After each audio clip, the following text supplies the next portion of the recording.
everyone and welcome back to my culinary wellness videos. I come to you every week with these. My name is Nikki Windsor and I am a health and nutrition coach. So all of these are videos to give you hints and tips about things that you can do to improve your health and well-being. So I've spoken about this before, but it comes up often with my clients, and that's problems sleeping. So I thought I'd go through some hints and tips that you can work on to improve your sleep. So issues usually revolve around getting off to sleep, staying asleep, and then waking refreshed. So for getting off to sleep, you really want to be avoiding any sort of stimulant. So stimulants that you can take are things like caffeine. So if you're drinking coffee or tea or sodas or eating chocolate, or there's caffeine in a lot of processed foods as well, this can keep the brain stimulated and stop it from slowing down in order to go to sleep. Caffeine affects people in different ways, and some people who are sensitive to the effects of caffeine might not be able to have anything with caffeine in up to 12 hours before sleep, because it can have this long-lasting effect on the body. Nicotine is another one. So it's stimulating the body, which is counterintuitive if you want to go to sleep. Anything that you're eating close to bedtime is going to have an influence. Really, you don't want to be eating more than 2 hours before bedtime, because then that's either eating or eating too much. So if you've got feelings of bloating, then that helps with can make getting off to sleep more difficult. If you've eaten within 2 hours of sleeping, the stomach hasn't had time to empty yet. So by going and then lying down, it's a lot of people can suffer with acid reflux, with stuff coming back up into the esophagus and causing pain.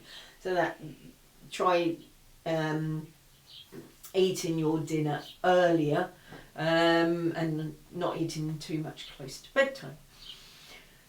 One of the key things that can help sleep is routine. We have the circadian clock, which is an internal clock that manages many different things in the body, one of which is our sleep-wake pattern.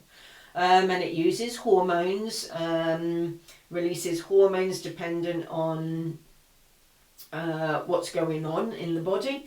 It likes routine, so it will get into a pattern. If you follow a pattern for bedtime, then the circadian clock knows, right, this is the bedtime. Let's start releasing melatonin, which induces sleep. Let's start suppressing cortisol, which induces alertness. And that helps let you go to sleep and stay asleep. But when we get outside of that routine, then the body doesn't really know what to do. So it can end up overproducing cortisol, which is the anti-stress hormone. It induces alertness, so it makes it difficult getting off to sleep. And common circumstances when that happens is like when you change time zones. All of a sudden that routine is out of whack. The circadian clock doesn't know what's going on, so it produces more cortisol to keep you, it recognizes this different situation. So it says, right, okay, let's pump some more cortisol to deal with this situation. Let's keep this person alert. And then it gets out of sync with that routine.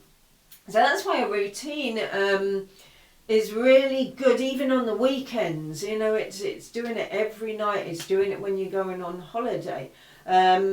Ask yourself, how many times have you been on holiday and then found your sleep pattern disrupted afterwards?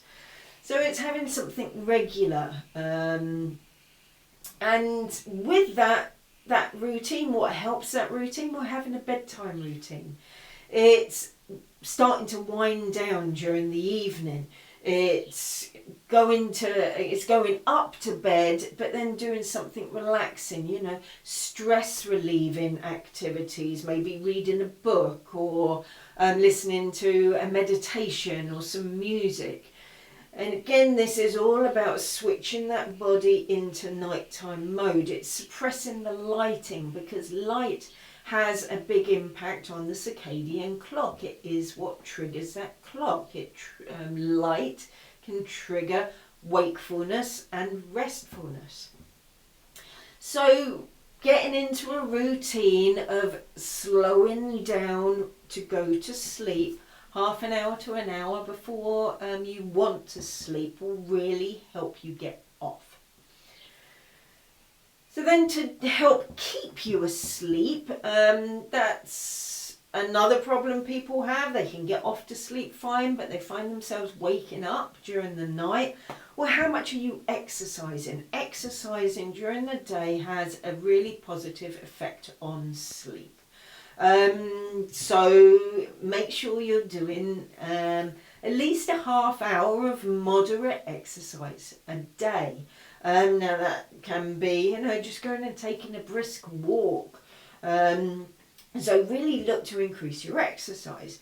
Again, it's avoiding stimulants and alcohol. Alcohol, you may think helps you sleep, but what it does, it induces drowsiness, which helps you drop off to sleep. But it prevents you from going into a deeper sleep.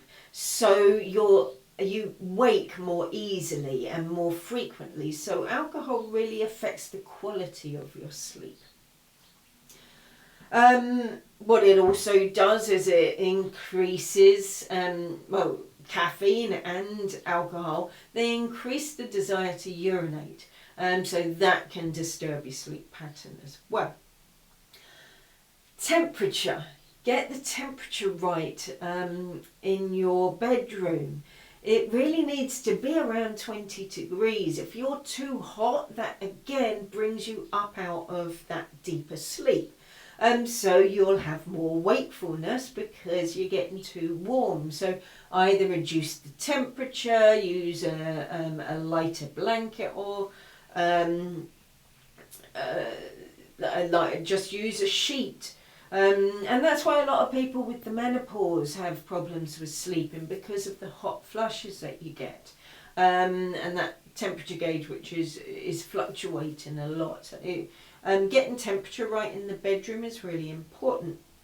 As is sound and light. As I said, the trigger for melatonin is associated with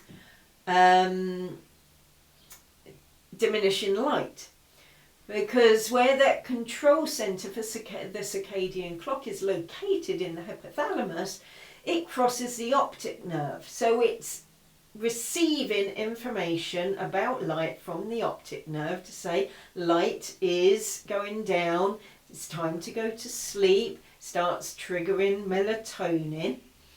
Likewise, when sunrise, as it starts getting lighter in the morning, then it starts triggering the, it halts production of melatonin and triggers cortisol to bring you up to wakefulness. So having lighting in the bedroom,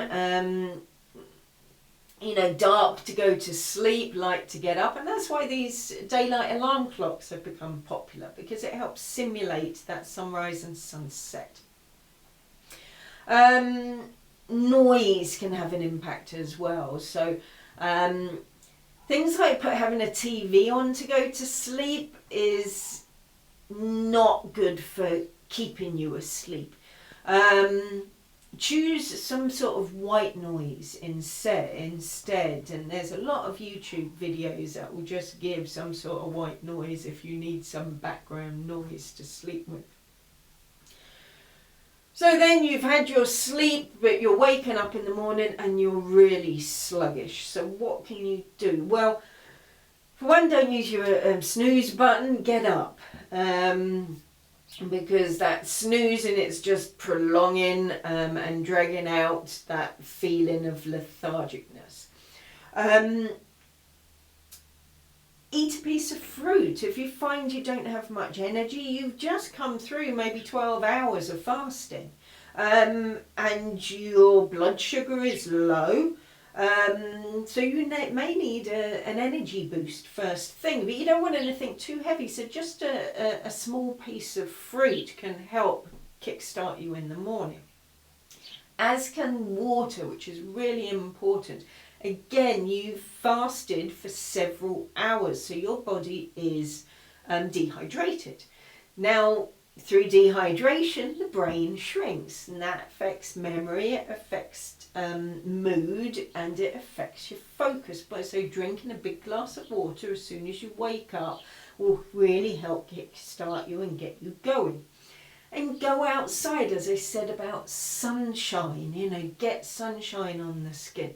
That light, bright light helps to shut down the melatonin and increase and trigger the cortisol, which increases alertness.